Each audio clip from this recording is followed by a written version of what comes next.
आज हम समुच्चय चैप्टर की एक्सरसाइज 1.1 के बारे में चर्चा करेंगे। तो जैसे कि पहला क्वेश्चन आप देख सकते हैं, निम्नलिखित में से कौन से समुच्चय हैं, अपने उत्तर का औचित्य बताइए। तो हमें क्वेश्चन 1 से 9 तक सभी पार्टों में समुच्चय की पहचान करनी है। क्या ये समुच्चय हैं तो क्यों, इनके कारण भी देना है। तो सबसे पहले आपको समुच्चय की परिभाषा ज्ञात होनी चाहिए। तो समुच्चय की परिभाषा होती है वस्तुओं के सुपरिभाषित समूह या संग्रह को समुच्चय कहते हैं। यानी ऐसा कलेक्शन होना चाहिए जिसमें वस्तुएं सुपरिभाषित हों, इनकी परिभाषा हो और पदों की संख्या निश्चित हो। तो पहला क्वेश्चन आप देख सकते हैं, जे अक्षर से प्रारंभ होने वाले महीनों का संग्रह। तो हम जानते हैं जे अक्षर से प्रारंभ होने वाले महीने हैं जनवरी हो गया, जून हो गया, जुलाई हो गया। यानी जे अक्षर से प्रारंभ होने वाले महीनों को हम परिभाषित कर सकते हैं, अतः यह एक समुच्चय है। दूसरा क्वेश्चन है, भारत के 10 सबसे अधिक प्रतिभाशाली लेखकों का संग्रह। देखिए, हम जानते हैं कि सबसे अधिक प्रतिभाशाली यानी सबसे अधिक प्रतिभाशाली की कोई परिभाषा नहीं होती है, अर्थात इस शब्द को आप परिभाषित नहीं कर सकते, इसलिए यह एक समुच्चय नहीं है।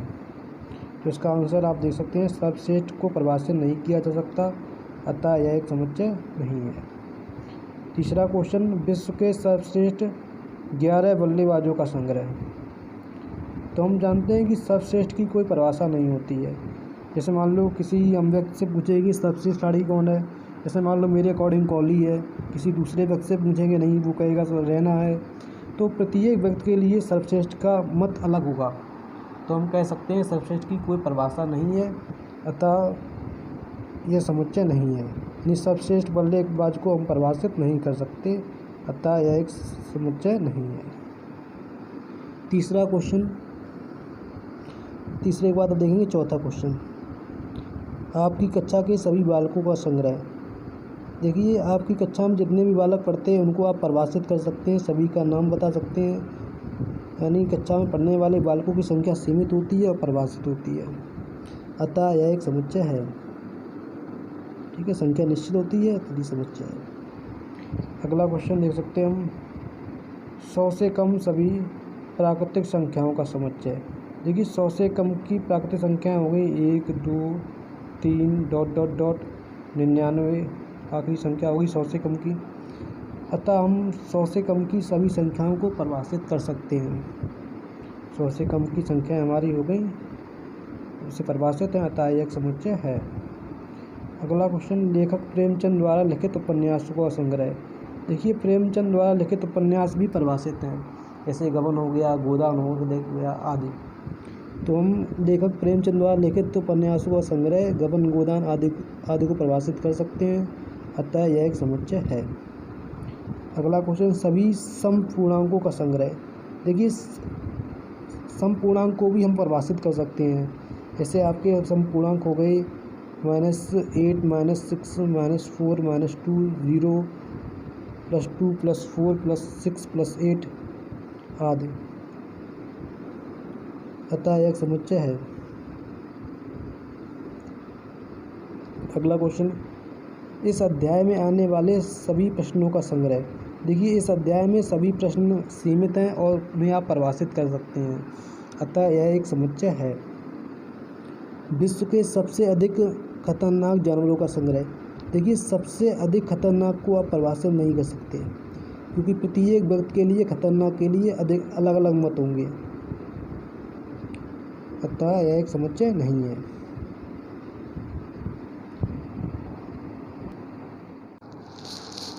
देखिए, मान लीजिए क्वेश्चन दिया है a बराबर 1, 2, 3, 4, 5, 6 तक हमें दिए हैं एलिमेंट्स।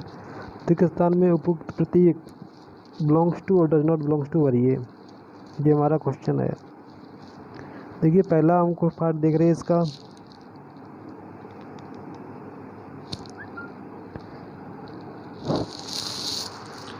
क्योंकि हम देख सकते हैं 5 A का अवयव है, 5 A में आ रहा है, इसलिए यहाँ पर चिन्ह भरा जाएगा बिलोंग्स टू का। दूसरा हम क्वेश्चन देख सकते हैं 8, क्योंकि 8 A का अवयव नहीं है, 8 A के अवयव में नहीं है, तो यहाँ पर हम भरेंगे डज नॉट बिलोंग्स टू। तीसरा क्वेश्चन हम देख सकते हैं, क्या 4 A का अवयव है, तो हम देख सकते हैं 4 A का अवयव है, तो यहाँ पर चिन्ह भरा जाएगा बिलोंग्स टू का। 5वां पार्ट आप देख सकते हैं, क्या 2 A का अवयव है? हाँ, 2 A का अवयव है, तो यहाँ पर भर देंगे बिलोंग्स टू। शेष क्वेश्चन आप स्वयं करने का प्रयास करेंगे इसमें। तीसरा क्वेश्चन हम देख सकते हैं, निम्नलिखित समुच्चय को रोस्टर रूप में लिखना है। पहला क्वेश्चन हमारा है, ए सेट ए बराबर एक्स सच दैट एक्स एक पूर्णांक जहाँ एक्स की वैल्यू -3 से बड़ी है और 7 से छोटी है। यानी हमें ऐसे एलिमेंट लिखने हैं जो -3 से बड़े हों और 7 से छोटे हों। तो इसका हमें रोस्टर रूप में हम ले सकते हैं। ये रोस्टर विधि के बारे में बताया था। मझला पुस्तक के अंदर सभी अवयव को लिखते हैं और एक अवयव को दूसरे अवयव से अलग करने के लिए कोमा लगा देते हैं। देखिए -3 के बाद आपका दूसरा अवयव आएगा -2, -2 के बाद आएगा -1,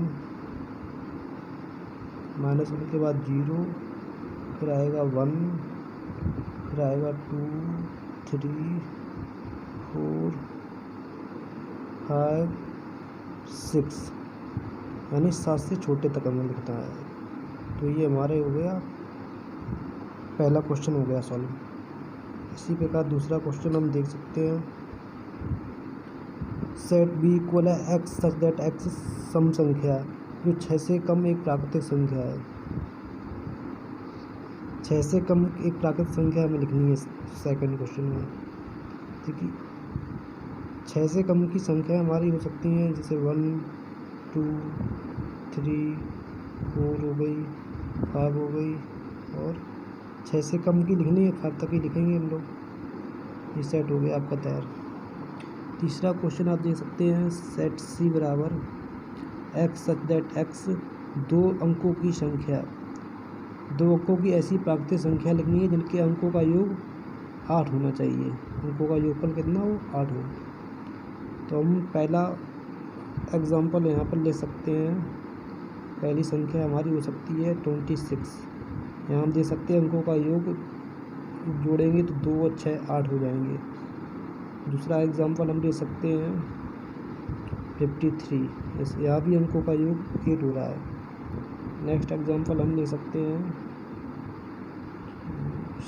71 ले सकते हैं। अगला ले सकते हैं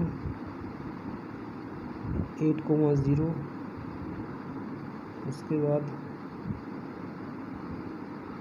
3,5, उसके बाद आप 6,2 हो सकता है, 62 अर्थात। अगला क्वेश्चन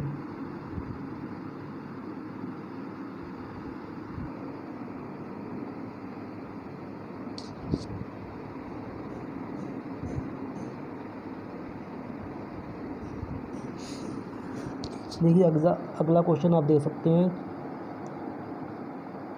चौथा क्वेश्चन है, डी सेट डी बराबर एक्स सच दैट एक्स एक अभाज्य संख्या है। ऐसी अभाज्य संख्या लिखनी है जो 60 की भाजक हो।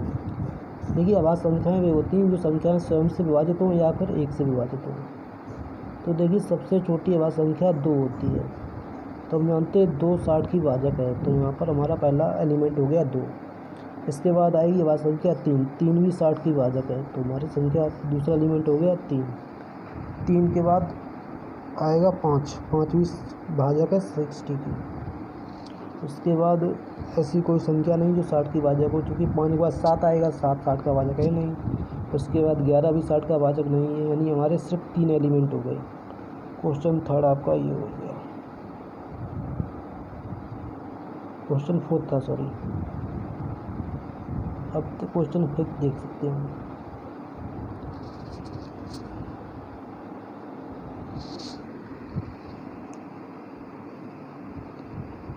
शब्द ट्रिग्नोमेट्री शब्द के सभी अक्षरों का समुच्चय।